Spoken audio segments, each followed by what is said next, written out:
donc j'en viens à l'écriture, puisqu'en fait, moi à cette époque j'étais baigné par des récits des récits de voyage à la voile, donc c'était des scénarios qui sont partis dans les années 70, comme Bernard Moitessier, comme bien d'autres qui sont partis, qui ont écrit. Et ça m'a bercé, ça m'a aussi influencé.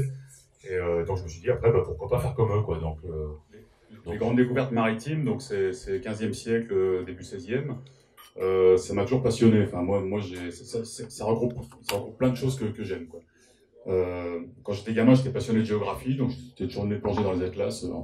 Il y a l'aspect géographie, il y a l'aspect historique, il y a la mer, le bateau. Voilà, donc les grandes découvertes maritimes, ça regroupe plein de choses qui m'intéressent et qui me passionnent.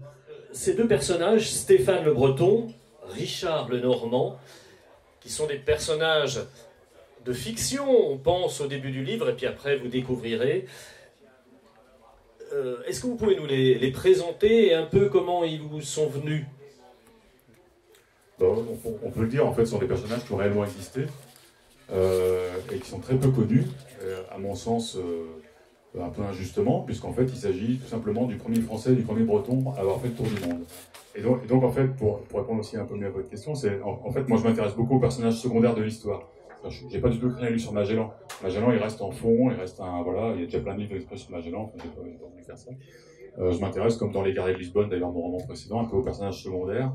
Et là, donc, je me suis dit, mais comment se fait-il qu'un Breton et un Normand aient pu embarquer à Séville avec Magellan, quel a pu être leur parcours de vie, quoi, pour en arriver là. Donc j'ai cherché à imaginer un petit peu leur caractère, leur histoire, etc. Donc le Breton, j'en ai fait un fils de pêcheur et le Normand un fils de paysan, c'était assez facile, hein, puisque en plus le Normand on sait qu'il est d'Évreux, donc à l'intérieur des terres. Voilà, et donc au départ j'ai voulu les faire assez différents, et puis petit à petit en fait ils sont un peu rapprochés au niveau caractère, parce que je pense qu'il fallait quand même un certain goût de l'aventure pour être à Séville à ce moment-là. Donc non seulement pour être à Séville, pour aller jusqu'à Séville comme ça à ce moment-là. Le marcheur s'arrêta en bordure d'un champ de blé. Il se saisit de son outre andalouse en peau de bouc et l'amena à sa bouche pour se désaltérer du cidre dont il l'avait rempli à sa dernière étape. Il était de retour au pays. De nouveau, le voyageur observa le vert de l'herbe et le jaune des épis. La moisson ne serait pas formidable. Il prit son casse-croûte, se mit à mâcher lentement et ferma les yeux, soupirant d'aise.